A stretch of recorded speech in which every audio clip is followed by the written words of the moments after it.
What truly shapes us as human beings? Is it the moments of happiness, the beautiful memories etched into our minds, or the invisible scars, the painful memories we desperately try to forget? Are we merely reflections of our past experiences, or can we rise from our brokenness and recreate ourselves in a different way? This question is not only a matter of psychology, but also touches the very essence of existence. Childhood trauma is not merely a bad event in the past. It is a series of lingering aftershocks that carve themselves into the soul and body. A child is born with a pure heart, full of trust in the world, yet may be wounded by a parent's neglect, by violence from those who were supposed to protect them, or by an environment that fails to provide them with a safe space to grow. These memories are not just fragments of the past, but heavy stones that silently shape one's psyche, perception, and way of seeing the world. When a child is abandoned, they do not only lose care, they lose faith in love. When a child is abused, they do not only endure physical pain, but also carry a distorted sense of self-worth. This pain does not end at the moment it happens. It spreads, sinking deep into the subconscious, becoming a shadow that lingers within. But is trauma a life sentence for the human soul? If it were, the world would have drowned in suffering and despair. Yet, history has proven the opposite. Human beings have the capacity to be reborn from their own wounds.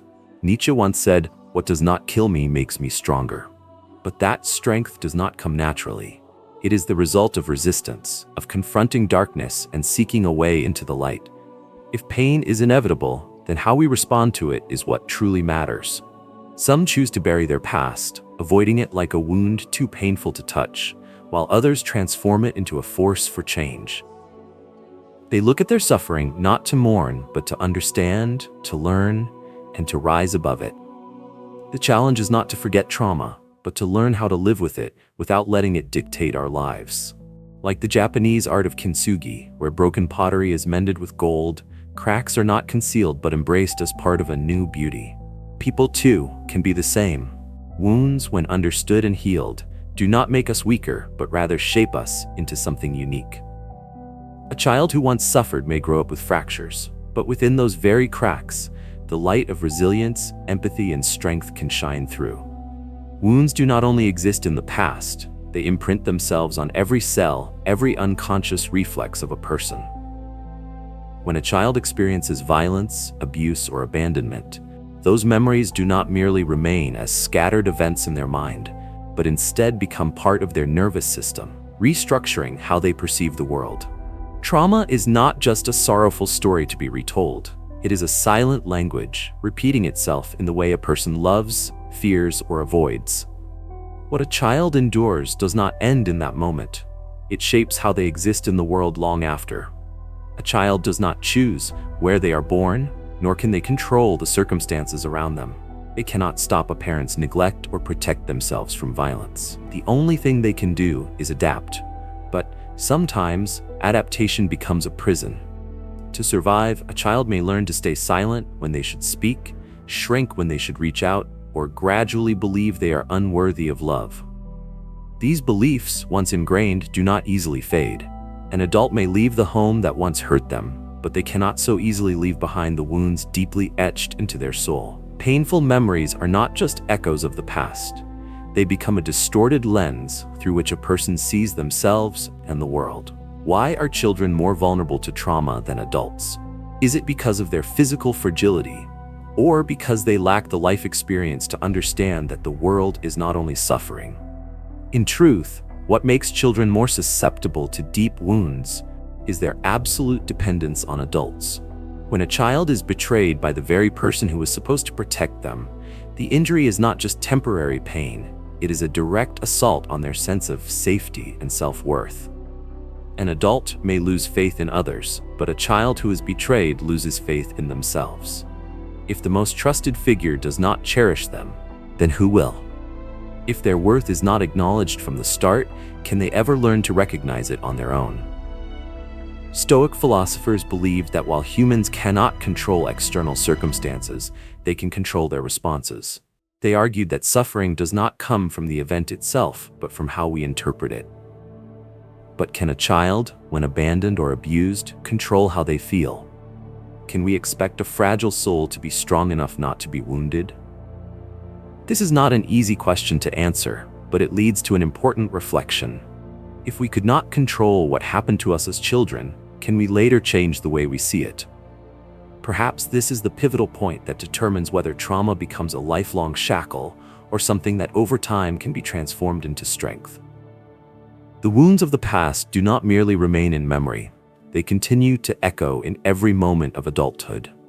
A person who grows up with trauma does not just carry painful recollections, they must also face the lingering aftershocks that manifest in sudden waves of anxiety, sleepless nights without clear reasons, or an overwhelming emptiness that lingers even when everything appears to be fine. Trauma is not just an event that has occurred, it is a chapter that never truly closes, a crack that continues to spread in the subconscious. Childhood trauma can entangle a person in a cycle of emotional turmoil. Depression becomes a shadow that follows them, dragging them into a void of despair, even as they struggle to maintain a seemingly normal life. Anxiety seeps into their thoughts, turning the world into a place filled with invisible threats. PTSD does not only appear in the form of flashbacks, but also in exaggerated defense mechanisms, where a simple touch can awaken nameless fears, or a seemingly harmless remark can resurrect the helplessness of the child they once were. For many, psychological wounds are not just buried memories, but a daily battle to keep from being consumed by them. In relationships, the past is not merely an old story, but a phantom lingering in the way people love, trust, and connect. Someone who was abandoned may develop a deep-seated fear of being left behind, clinging too tightly to others to the point of suffocation, or conversely, erecting thick walls so that no one can get close. Those who have suffered abuse may unconsciously seek out toxic relationships, as if trying to recreate their past with the desperate hope that this time, the outcome will be different. But the tragedy of trauma is that it does not just exist in memory.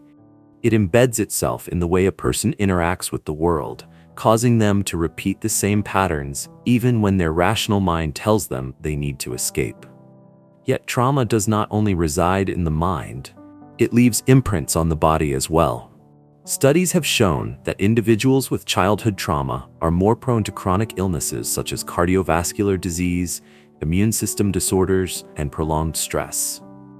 When the brain has been placed in a heightened state of alert during childhood, it does not easily return to normal. The body learns to exist in survival mode.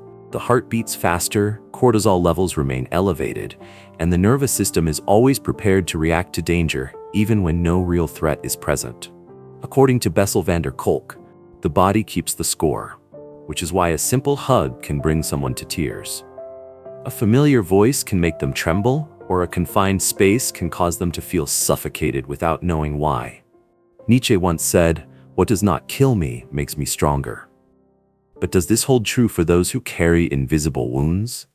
Some pain does not kill a person instantly, but slowly erodes them over time. Some wounds do not take away life itself, but they steal away the sense of safety, the ability to trust in love, and sometimes even the desire to keep going. Not everyone can rise from trauma, and not everyone can turn pain into strength. The real question is not whether suffering makes us stronger, but rather whether we can learn to transcend it and find our truest selves beyond its shadow. If the wounds of the past can cling to the soul like invisible chains, is there a way to break free?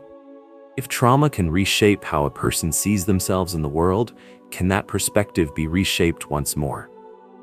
The question is not whether one can erase the past, because the past is immutable, but whether they can redefine themselves from the fragments of what was broken.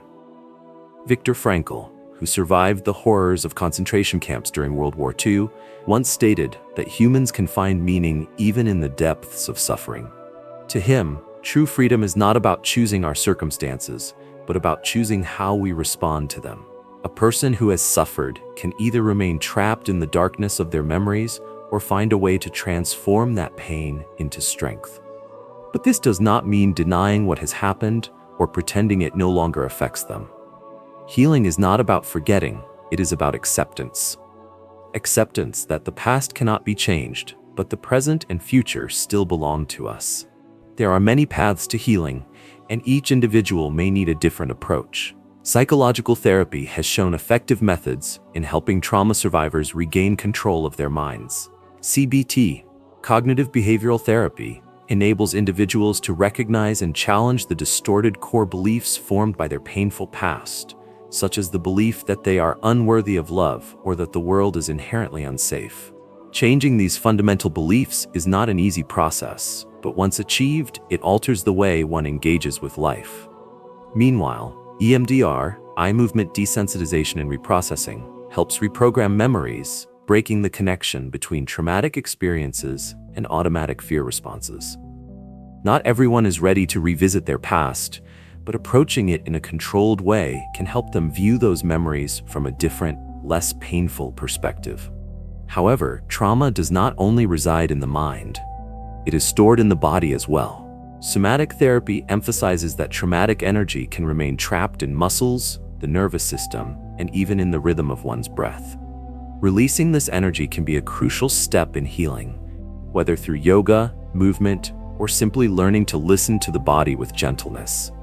Sometimes what we need is not just an explanation for our pain, but the opportunity for our body to recalibrate after years of suppression. Yet, therapy is not solely found in science. It is also present in philosophy. Existentialism teaches that while humans cannot change what has happened to them, they can change how they interpret it. If a wound can be transformed into wisdom, if loss can lead to growth, then no matter how painful the past is, it cannot take away our ability to define ourselves. Stoicism, which has long emphasized that the only thing we truly control is our own response, offers another empowering perspective. We are not defined by what happens to us, but by how we choose to face it. Beyond structured therapy, each individual can also find personal ways to heal. Mindfulness teaches us to observe pain without being consumed by it, giving us the space to see that we are not our trauma, we are something far greater. Journaling serves as a dialogue with oneself, allowing us to name our pain rather than letting it silently haunt us. Art, sports, and creative expression provide a way to release emotions that words cannot always capture, because sometimes what cannot be spoken can still be expressed through color, movement, or sound. Those who have suffered may feel as though they have been shattered, but perhaps, like the Japanese art of kintsugi, it is through these very cracks that their beauty is revealed. A broken vase cannot return to its original state, but when mended with gold, it does not merely survive, it becomes something unique, something irreplaceable. People are the same. They do not need to return to who they were before the trauma, but they can become something different, something deeper, stronger, and carrying the story of resilience within them. Not everyone can immediately turn pain into strength. For many, trauma is not a lesson or an opportunity for growth, but simply a wound that still bleeds. Time does not always heal everything. Sometimes it only makes the scars more familiar. But if time is accompanied by awareness, understanding, and the will to transform, what was once darkness can gradually become a source of light. The question is not how to forget pain, but how to live with it without allowing it to define who we are. Trauma can be a void that consumes the spirit, but it can also be a foundation upon which we rebuild ourselves. There are people who, after experiencing profound hardships, not only recover but emerge stronger, wiser, and with a more compassionate view of life. This is the phenomenon known as post-traumatic growth, a process in which individuals do not merely overcome their suffering but grow from it. They learn to empathize more deeply with the pain of others, to appreciate life's small moments, and to find a clearer sense of purpose. Trauma does not disappear, but it ceases to be a meaningless wound. Instead, it becomes the material from which a more meaningful existence is shaped. The philosopher Jean-Paul Sartre once said, "We are not what happens to us, but what we choose to become." This highlights a fundamental truth. No matter how harsh the past has been, human beings still possess the freedom to choose their path forward. No one can change what has happened to them, but everyone can decide how they will respond to it. We can allow trauma to imprison us in fear, or we can choose to see it as part of a greater narrative. The story of resilience, of rising above, and of turning suffering into meaning. Buddhism teaches that pain is inevitable, but suffering is optional. Trauma is not merely about loss, it can also be an awakening. When people learn to accept pain as an inherent part of life, they can stop running from it and begin to face it fully. They do not need to pretend to be strong, nor do they need to prove that they have moved on. Sometimes simply acknowledging that they are still walking forward, still living, is already a victory. Ultimately, the meaning of trauma does not lie in the events themselves, but in how we choose to interpret them. Some look at their past with resentment, some with regret, but there are also those who look at it with gratitude, not because they wish to relive their suffering, but because those struggles have taught them to live more deeply, to love more sincerely, and to understand that even in the cracks, light can still find its way through. We do not need to forget the past, but we have the right not to let it define our future. Trauma is not a life sentence, and pain is not the only identity a person carries. The journey of healing is not about running away from the past, but about learning to coexist with it without fear. There will be days when the darkness of old memories resurfaces, but what matters is not erasing them. It is knowing that we still have the power to choose how we move forward. Healing is not a destination. It is a journey. Along the way, there will be moments when we feel like we have come so far, only to suddenly be pulled back to where we started. But if we understand that progress does not mean never stumbling, we will learn to be gentler with ourselves. Carrying wounds does not make someone less worthy. On the contrary, it gives them depth, understanding, and a heart that knows empathy. Wounds may cause pain, but they can also be where the light enters. As Rumi once said, "The wound is the place where the light enters you." Every day, we have a new opportunity to rewrite our lives. We cannot change the past, but we can change how we perceive it, how we confront it, and most importantly, how we move forward. If we have survived what once felt unbearable, then we can survive tomorrow, the challenges ahead, and even the limits we once believed we could never surpass. Like a blank page each day, we can write a different story, not one defined by pain, but one shaped by our choices. If you have ever experienced pain, remember that you are not alone. There are countless others fighting their own battles with the shadows in their minds, and many have found their way forward.